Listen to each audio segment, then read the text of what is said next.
Now to a historic occurrence at the Vatican today, the first ever meeting between a pope and a president of the Church of Jesus Christ of Latter-day Saints.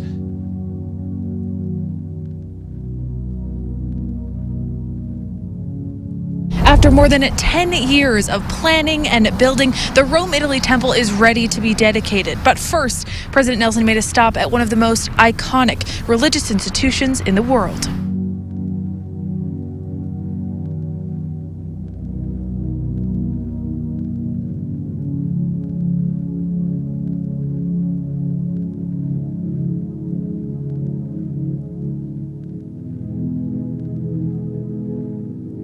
Just a day before dedicating the new temple, President Nelson traveled to the Vatican for a meeting with Pope Francis. What a sweet, wonderful man he is, and how fortunate the Catholic people are to have such a gracious, concerned, loving, and capable leader.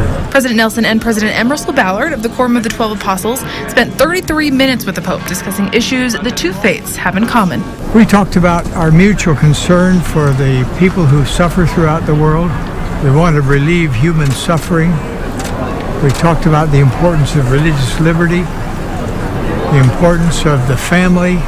They also discussed the youth of the church, the importance of worship, and the work they've done together. We've been shoulder to shoulder as partners in trying to relieve suffering and trying to help people that are struggling. The leaders also exchanged gifts. We gave to him a miniature replication of Thorvaldsen's statue of the Christus, one performed by the Jadro people in Spain.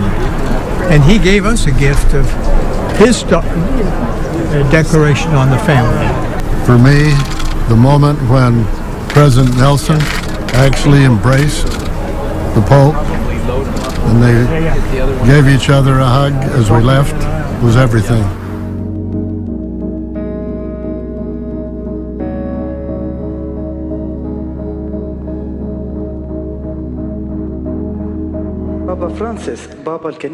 A message of peace by Pope Francis ahead of his two-day visit to Morocco. The head of the Vatican is the first pope to visit the North African nation in 35 years.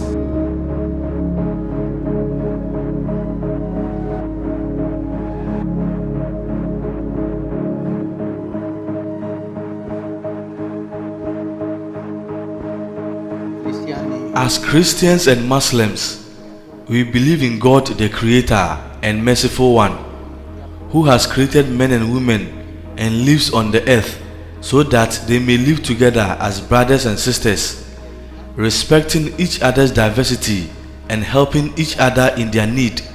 He has entrusted the earth, our common home, to them, to care for it and to preserve it for future generations. The Pope added he will, quote, encourage the progress of the Christian community and to meet the migrants who represent a call to build a world of greater justice and solidarity, end of quote. Pope Francis will be welcomed by some 30,000 Roman Catholics in Morocco who are mostly sub-Saharan African students or migrants heading for Europe. He will hold a mass in Rabat on Sunday and 10,000 faithfuls are expected to attend.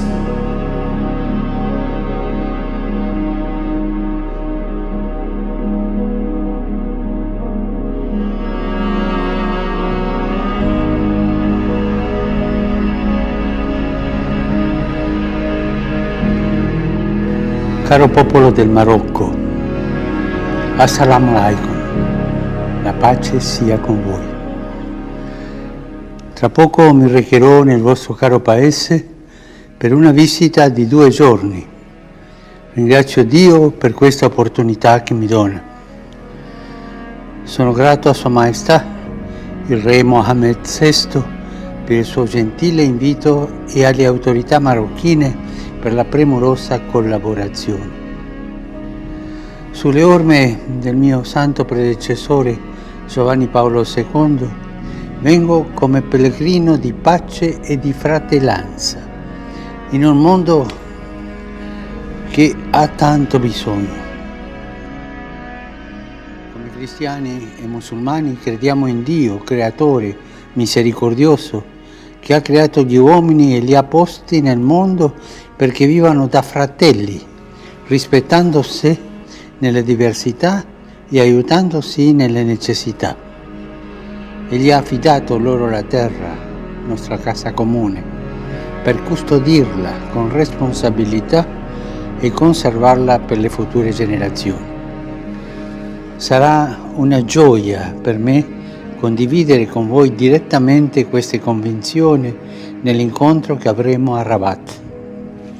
Inoltre questo viaggio mi offrirà la preziosa occasione di visitare la comunità cristiana presente in Marocco e di incoraggiare il suo cammino. Come pure incontrerò i migranti che rappresentano un appello a costruire insieme un mondo più giusto e solidale.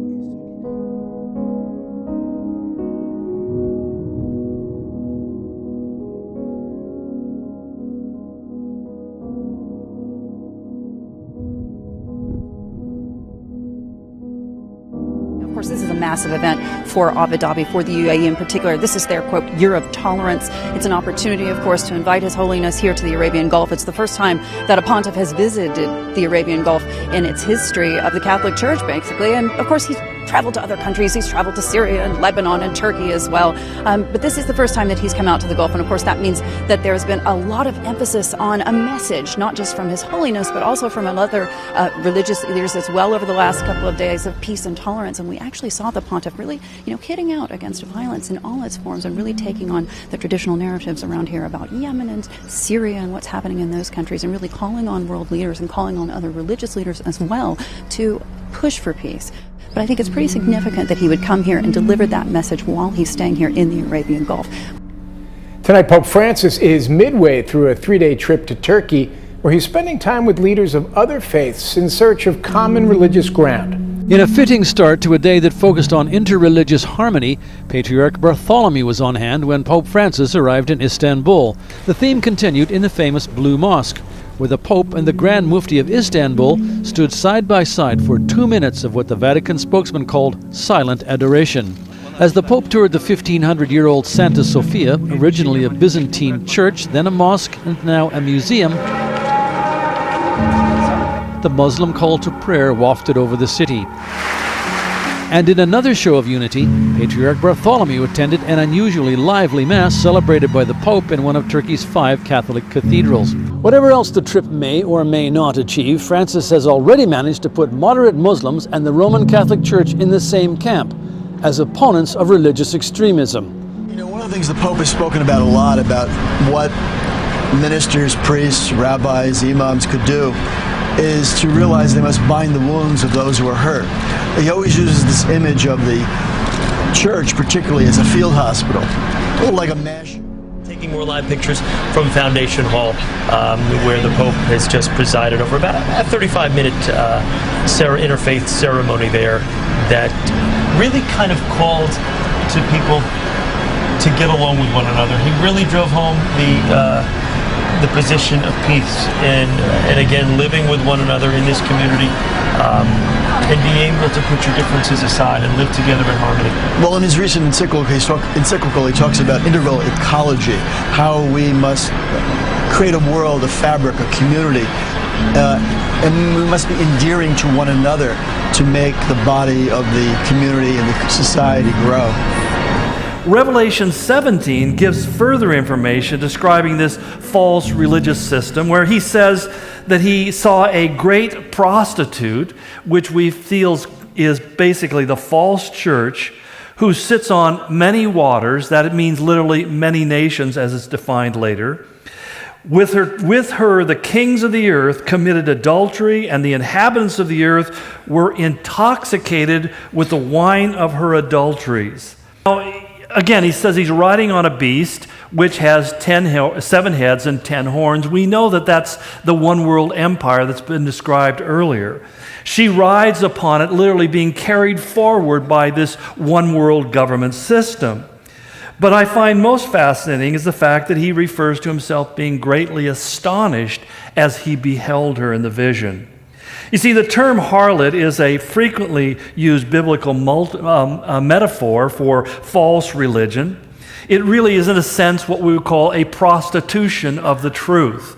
a purposeful monetization, if you will, but also the idea to gain more power so that they can, or using religion to gain more power and influence over people's lives. In chapter 17, again, as we just read, there are several identifiers that say that this organization or entity is unique from any others that have gone before. The first of all is there has never been a religious system that has universal authority.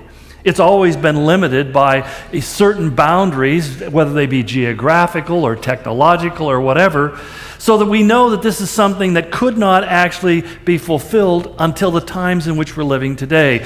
We are, for the first time, living in a universal global system where communication and business have really become a global enterprise, that what happens in China affects us, and believe it or not, what we do here affects them in China. Their income and goes up and down. 2008, when we had the Great Recession, so did China have a Great Recession. The difference was they had billions of our dollars that they could pour into their economy to keep it running along, and ended up buying up many. There are really two arguments that are fallacious arguments, but two arguments that are most often employed for the reason of forming one world religious system today. The first is that basically all religions are the same. In fact, Stephen Turner, in his famous poem Creed, kind of in a surreptitious way makes that point. He says, "We believe that all religions are basically the same. They only differ on matters of creation, sin, heaven, hell, God, and salvation. Otherwise, they're exactly alike."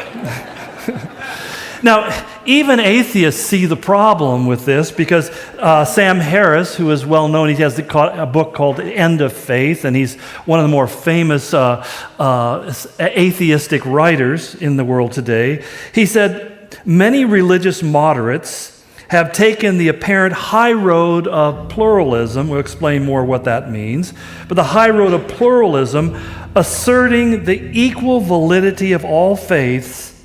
But then he adds, but in doing so, they neglect to notice the irredeemably sectarian truth claims of each.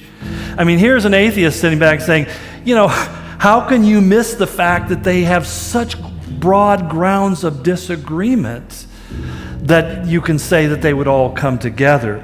And yet, despite the obvious, we find that there is a non-logical approach to this and many other issues, because there's such a desperation in our world today to find harmony.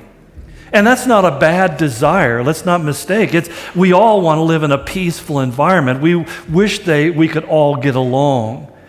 But the idea that that's going to happen by simply melding us together religiously seems completely out of reality. The second argument that is used for why we need to have one world religion, or at least harmony amongst them, is that religion is the chief cause of wars and terrorism. In fact, Richard Dawkins, another very famous, he wrote the book called The God Delusion, and he's one of the more famous atheists making the rounds these days. He says, if religion were somehow abolished, there would be a much better chance of no more war. He adds, there would be less hatred, because a lot of the hatred in the world is sectarian hatred.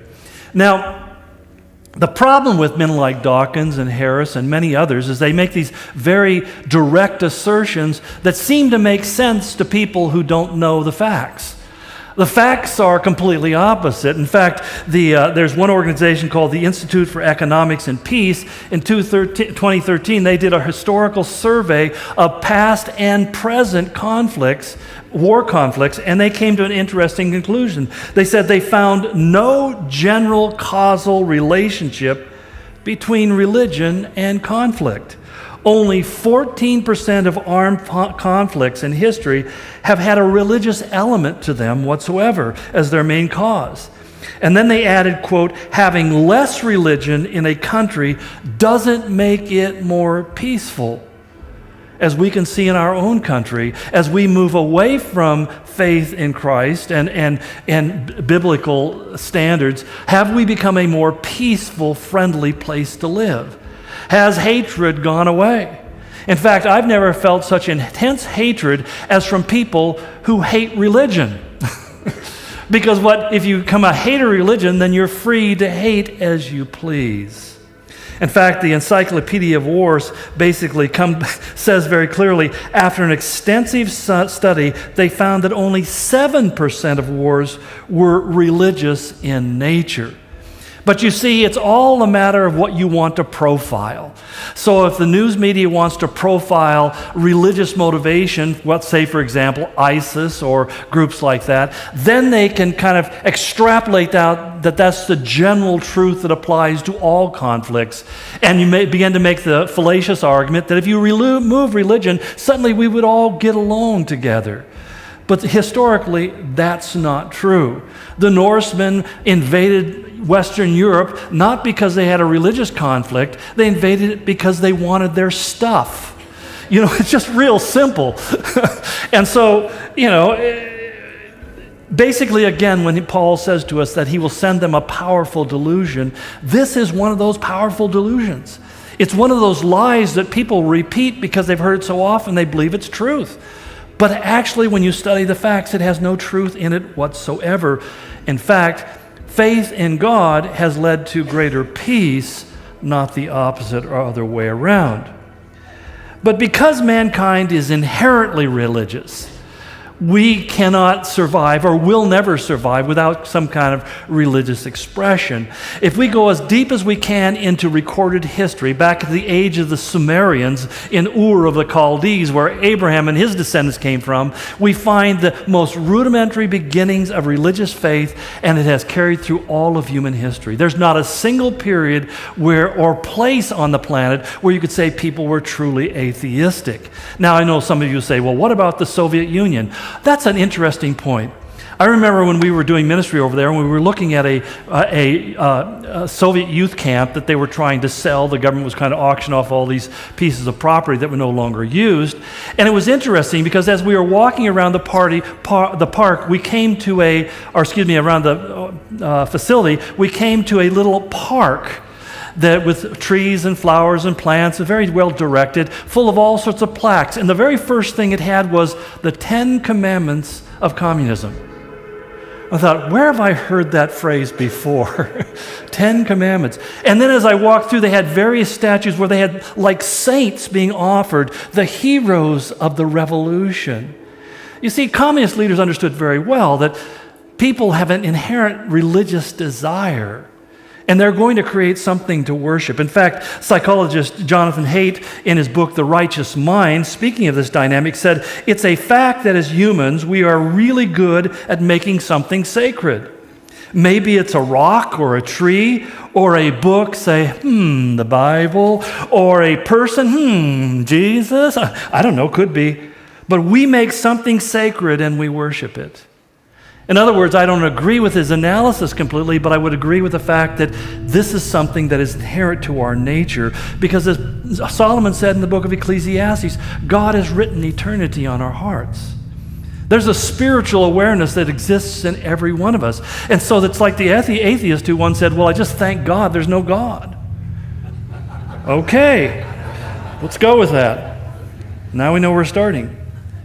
But if we add to the fact that the Bible foretells us that there's an inevitability of one world religion, if the Bible says it's going to happen, it's going to happen. So we know it's going to take place, and the question we should be really asking is, what exactly is that going to look like? Because, and I say that as something I think is really important, because we can end up being the frog in the kettle. The temperature of the water changes so incrementally that we don't realize how much the world has changed.